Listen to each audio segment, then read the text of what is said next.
السلام علیکم ورحمۃ اللہ وبرکاتہ۔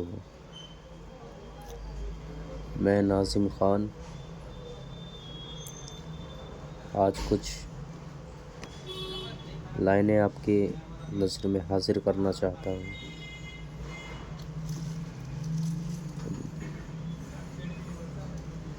دنیا جہالت میں ایک ادنا سا غلام ہوں، دنیا جہالت میں ایک ادنا سا غلام ہوں، ان شہنشاہوں سے بہتر ہوں، کیونکہ میں محمد غلام ہوں۔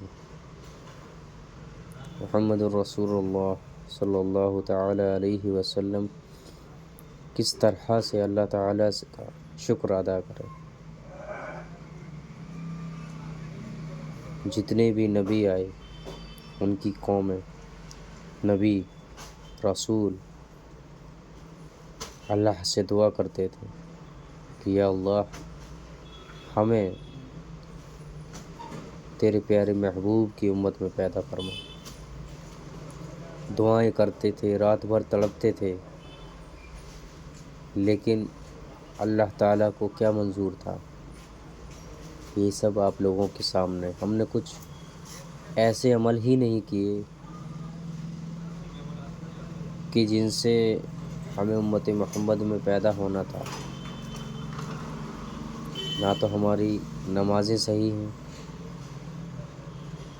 نہ تو ہم اللہ تعالیٰ کی عبادت ہی کر پاتے ہیں، نہ ہی شکر ادا کر پاتے ہیں۔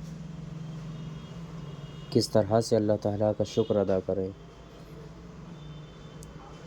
وہ بنا کسی بھی چیز کے، بنا محنت کے بھی روزی روٹی دیتا ہے، کیونکہ اس نے وعدہ کیا ہوا ہے۔ ورنہ ہم لوگوں کے ایسے کوئی کام نہیں ہے جن سے کہ ہمیں ایک ٹائم کا بھی کھانا مل جائے، کیوں ہم لوگ ہاتھ پیر ہلانا ہی نہیں چاہتے۔ گھر میں ایک بار لیٹ گئے، ٹی وی چل گئی، اذان اگر ہو رہی ہے کانوں تک آواز بھی جا رہی ہے، لیکن ہمت نہیں ہوتی کہ مسجد میں تھوڑا سا آگے بڑھ کر کے چلے جائیں اور نماز ادا کر لیں۔ الکس خود کی وجہ سے ہے، تھوپا جاتا ہے شیطان کے اوپر کہ شیطان نے بلگلا دیا۔ شیطان کا کام بلگلانا ہے، لیکن اس میں بھی آپ کی ہی غلطی ہے کہ آپ نے اس کو بلگلانے دیا۔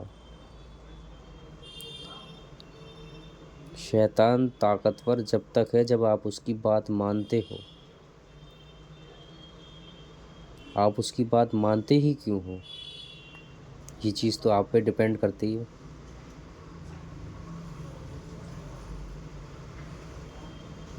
ایسا کوئی بھی انسان نہیں ہے جو غلطی نہ کرتا ہو، لیکن اللہ تعالیٰ ہر غلطی کو معاف کرنے والا ہے۔ اس کا شکر کیسے ادا کیا جائے؟ ایک چھوٹا سا قصہ میں آپ کو سنانا چاہوں گا۔ کسی زمانے میں ایک خونخوار ڈاکو، یہ اس ٹائم کی بات ہے جس ٹائم قافلے ادھر سے ادھر جایا کرتے تھے،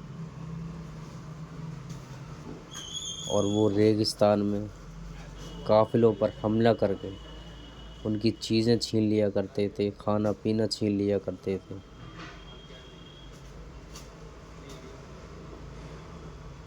بچوں کو مار دیا کرتے تھے، عورتوں کی عزتیں بے حال کر دیا کرتے تھے، مردوں کو مار دیا کرتے تھے۔ جو ان کی کام کی چیز ہوا کرتی تھی وہ لے لیا کرتے تھے اور باقی چیزیں پھینک دیا کرتے تھے۔ کافی ٹائم ہوا یہ سلسلہ یوں ہی چلتا رہا۔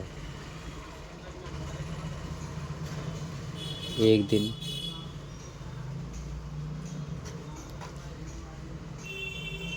حوضر ہوا قافلے کا، جس میں ایک معصوم بچہ، 8 یا 9 سال کا بچہ جس کی ماں نے اس کے پاجامے کے اندر ایک جیب سے لی تھی، اس میں کچھ سکے رکھے تھے۔ قافلہ چلتا رہا، ریگستان میں پہنچا۔ اس ڈاکو نے اپنے لوگوں کو اشارہ کیا اور بولا کہ لوٹ لو۔ قافلے والے چاروں طرف سے گھر گئے۔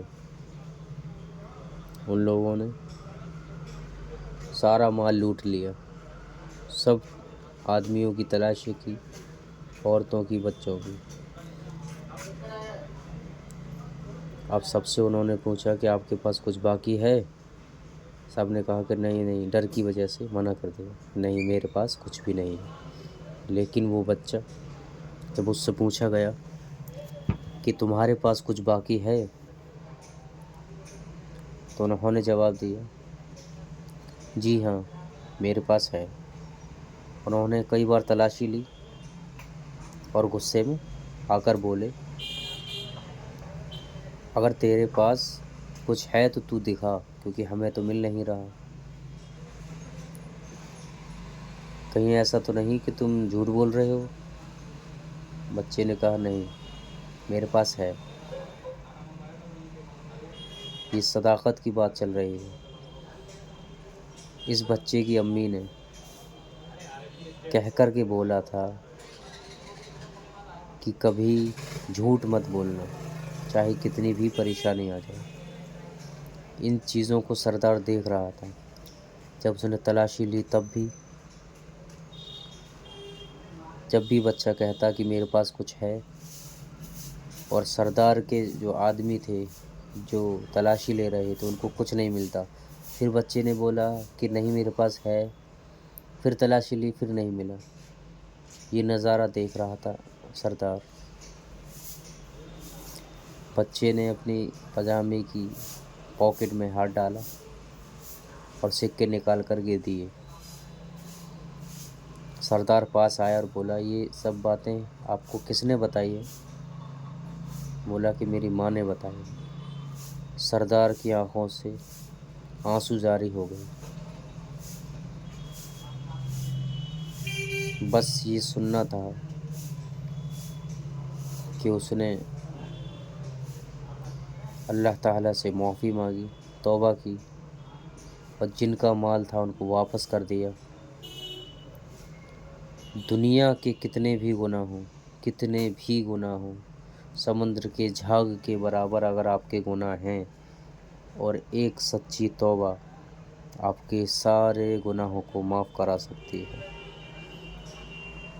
ضرورت ہے تو صرف سچی توبہ کی، ایسی توبہ بھی نہیں کہ آپ نے سجدہ کیا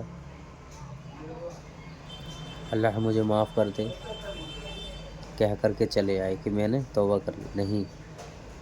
سچی توبہ کا مطلب ہے اگر ایک بار آپ نے توبہ کر لی تو پھر گناہ کی طرف نہیں جانا، یہ ہوتی ہے سچی توبہ۔ اگر ان چیزوں سے آپ کو لگتا ہے کہ میں نے کچھ غلط کہا ہے تو آپ مجھے کمنٹ میں بتا سکتے ہیں۔ السلام علیکم ورحمۃ اللہ وبرکاتہ۔